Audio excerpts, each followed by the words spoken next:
Bonjour les amis, j'espère que vous allez bien, vous avez passé un super week-end, que vous êtes contents d'être dans cette semaine et que vous rentrez dans tout ça avec plaisir.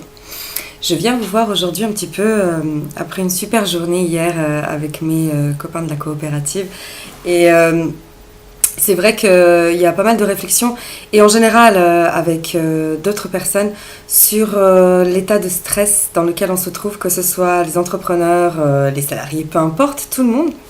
Cet état de stress permanent.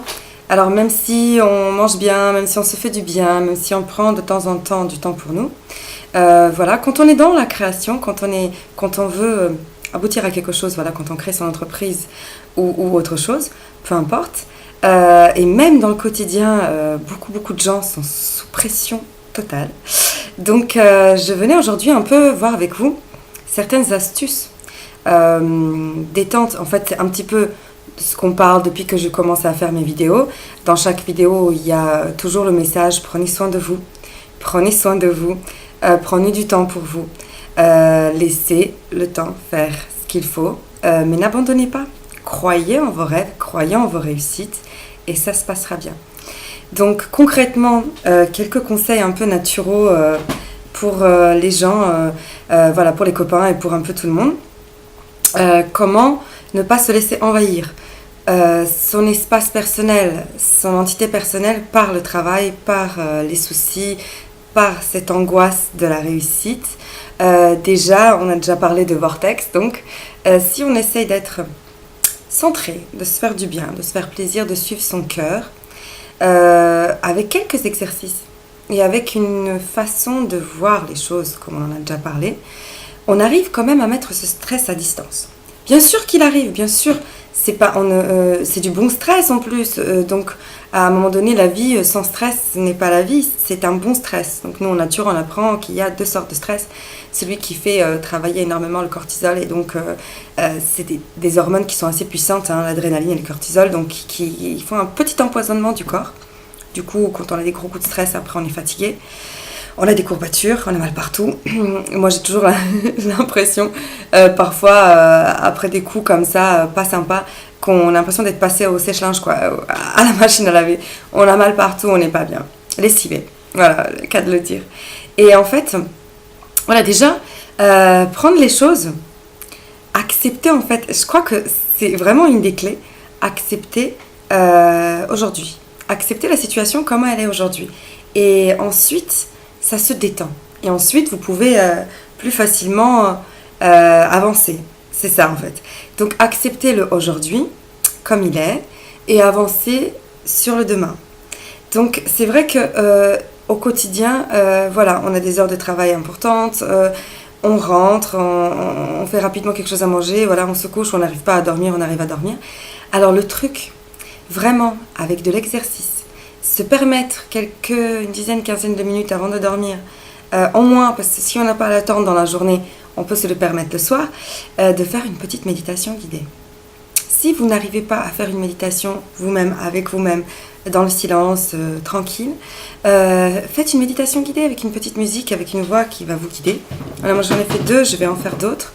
Peu importe la méditation de qui, tant qu'elle vous correspond, tant que ça vous fait du bien.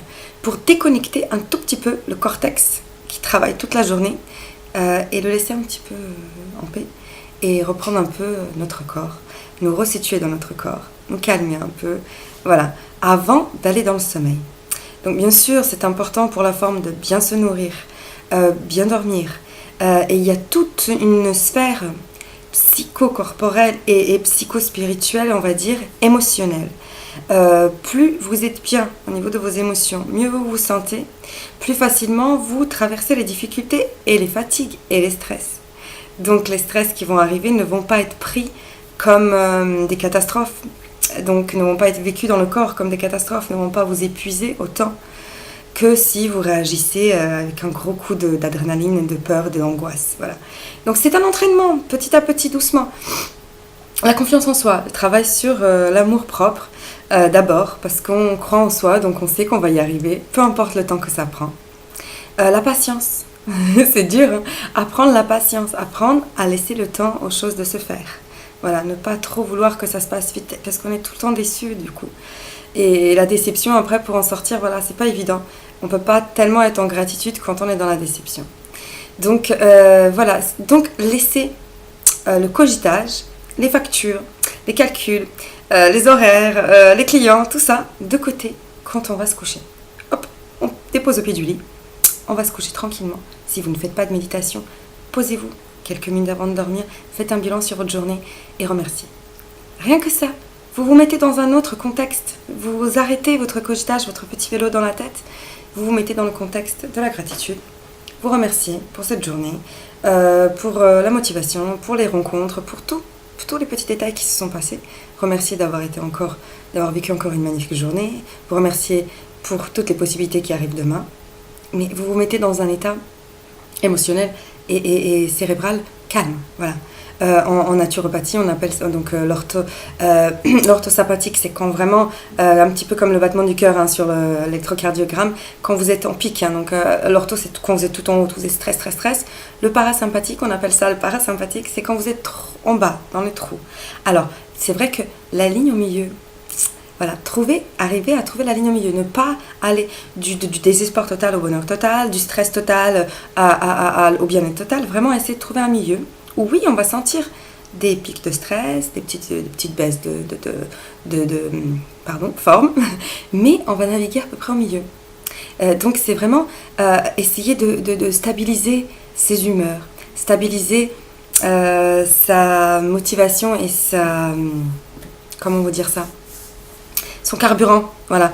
Moi qui a beaucoup d'énergie, qui suis assez speed, voilà, j'essaie de stabiliser ça, de pas trop tirer dessus, pour ne pas me retrouver complètement fatiguée, complètement en chaos.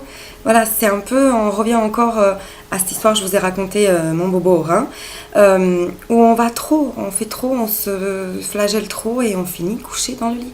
Si vous n'écoutez pas votre corps, même si vous avez des objectifs, même si vous avez un travail qui vous rend super heureux, si vous n'écoutez pas votre corps, votre fatigue, vos envies, vous vous mettez de côté, le corps vous le pardonne pas, entre guillemets. Le corps va vous arrêter à un moment donné. Ça peut être une grippe, ça peut être n'importe quoi, ça peut être une cheville foulée, mais ça va s'arrêter pour que vous vous allongiez, que vous vous reposiez. Voilà, le corps c'est une machine magnifique, mais elle ne peut pas, voilà, il ne faut pas l'épuiser, il faut en prendre soin. Donc, quelques techniques dont on a déjà parlé, donc la petite méditation avant de dormir. Rien que si vous ne voulez pas méditer, les respirations. Juste, c'est ça, c'est la méditation en fait de pleine conscience, juste être conscient de votre corps, de votre intérieur. Aller un petit peu à la rencontre de vous-même, en vous, de cet espace calme, tranquille, qui est toujours en vous, vraiment. Et donc, juste faire des respirations profondes et longues pendant quelques minutes. Déjà, ça, vous pensez à la respiration, vous ne pensez pas à autre chose, et puis plus vous respirez, plus vous vous oxygénez, plus vous vous détendez. Voilà, cette respiration longue et profonde permet de rentrer dans cet état qu'on appelle en sophrologie un état un peu, pas complètement parce que la sophrologue vous y mène, mais état alpha où donc les ondes cérébrales sont tranquilles. Voilà, c'est ça qu'on cherche. Donc déposez les soucis au pied du lit parce que comme vous vous endormez, de la même façon vous vous réveillez. Si vous vous endormez avec les stress, les fatigues, les calculs, vous vous réveillerez avec les stress, les fatigues, les calculs. Donc permettez-vous de faire un petit rituel du soir, vous endormir tranquillement, vous réveiller avec le sourire, vous verrez. Voilà, ça c'est du côté un peu émotionnel. Côté forme, on a déjà parlé de la spiruline, vraiment je vous la recommande. C'est une algue super qui est un soutien à la forme, vraiment pas mal efficace. Donc tous les matins, comme j'ai déjà dit, vous pouvez regarder la vidéo sur la spiruline où j'explique tout. Mais tentez, essayez. Ce n'est pas trop onéreux et ça vaut le coup. C'est vraiment quelque chose qui marche bien et qui vous donne une petite page supplémentaire. Voilà. Toujours cette histoire de se permettre, vous savez, l'équilibre travail-repos. Oui, on travaille beaucoup, mais essayez quand même de trouver un équilibre travail-repos. Parce qu'on en a besoin. Et plus vous êtes en équilibre, que ce soit émotionnel ou justement dans votre journée quotidienne, votre forme, le corps, mieux vous sentez et plus vous avez de l'énergie sur la longueur. Donc plus vous avez de l'endurance. Voilà, c'est important. Donc vraiment, le message général anti-stress, gestion du stress, il y a plein de techniques. Donc il y a les méditations guidées, il y a la sophrologie, il y a le massage, bien sûr, pour déconnecter le corps de la tête. déconnecter complètement, rentrer dans son corps. Souvent, pour déconnecter la tête, on doit se remettre bien dans son corps. Car toute la journée, on court avec la tête. Et on s'en sert du corps, mais voilà, on l'oublie un peu. Donc reprenez l'espace de votre corps par le massage, par la méditation, par plein de techniques différentes. Et même, voilà, même par exemple, moi ce qui me détendait à un moment donné, maintenant j'ai arrêté un petit peu, mais je reviens de temps en temps dessus, c'est le coloriage, petit mandala. Trouvez quelque chose qui vous plaît, trouvez quelque chose que vous aimez faire qui va vous faire déconnecter. Vous êtes là concentré sur les couleurs, vous ne pensez pas à vos soucis, vraiment. Et le bénéfice qu'a votre cerveau, votre corps, de ce repos, même de 5-10 minutes de déconnexion des soucis, est énorme. Voilà, la récupération est très rapide. Donc n'hésitez pas à prendre soin de vous afin de pouvoir mieux gérer, durer plus longtemps, être en forme et pouvoir profiter de votre quotidien. Ne pas être épuisé, ne pas être au bord de la crise de nerfs, ne pas aboyer sur les gens, les mordre. Donc c'est vraiment ça. Pouvoir être là pour les autres, pouvoir compter sur soi, justement. Ne pas se sentir...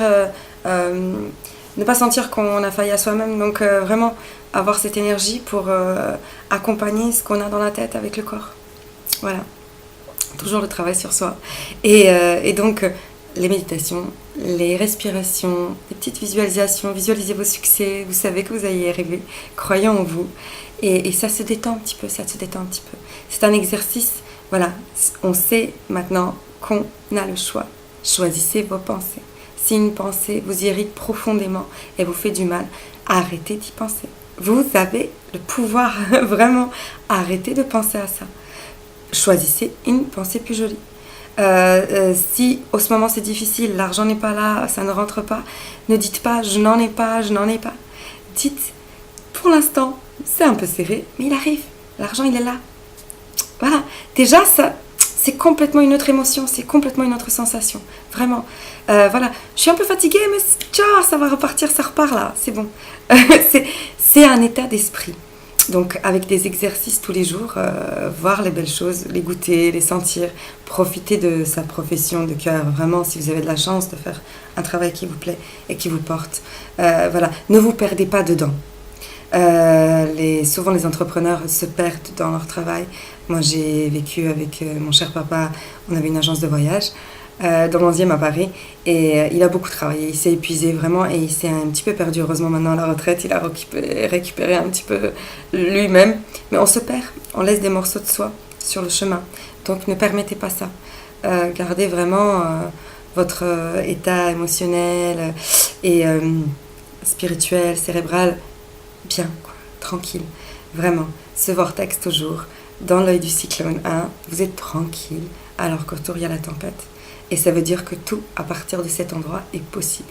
Vous avez la puissance, vous avez le pouvoir en vous. Donc créez, imaginez et lâchez, détendez-vous. Tout se passera bien, vraiment, mais il faut y croire profondément. Voilà, je vous adore. Je vous souhaite de bien déstresser, de bien vous détendre, bien vous relaxer. Vraiment de profiter de ces techniques qu'on nous donne maintenant qui viennent vraiment à la mode. Je zappais à la télé un petit peu ce matin en buvant mon café et j'ai vu sur la chaîne O un petit reportage sur la méditation dans les Nom-Tom et comment ça se propage et quelques personnes qui étaient invitées. Vraiment, c'est un bien-être au travail, à la maison, tout change. On commence vraiment à en parler de plus en plus dans les écoles, dans les collèges, à remplacer la punition par des petits moments de méditation, de conscience de soi. Et les enfants, ça les détend énormément. Voilà, pour les mamans et les papas, les familles, travaillez avec vos enfants. Proposez-leur, je vous ai parlé de la méditation de la grenouille, méditer comme une grenouille, en libre accès sur YouTube. Il y a 2-3 petites méditations, les enfants adorent, ça leur fait beaucoup de bien. Ça les fait rentrer un petit peu en eux. On est tout le temps à la recherche d'un stimuli extérieur, une solution extérieure. Une faute, c'est toujours la faute de l'extérieur. Mais non, en fait, on prend nos responsabilités, on s'occupe de soi, de sa forme, de son bien-être. Et voilà, plein d'astuces comme ça. N'hésitez pas à me laisser des commentaires si vous avez des besoins. Moi, je vais essayer de faire de plus en plus de choses dans ce sens afin que vous puissiez cliquer et même sur ma chaîne, profiter d'un moment de détente. Voilà, je vous embrasse fort, je vous souhaite une superbe semaine. Même si la météo n'est pas vraiment là, elle est un petit peu grisouillette, gardez le soleil dans votre cœur et tout se passe bien. Je vous embrasse fort, à très vite.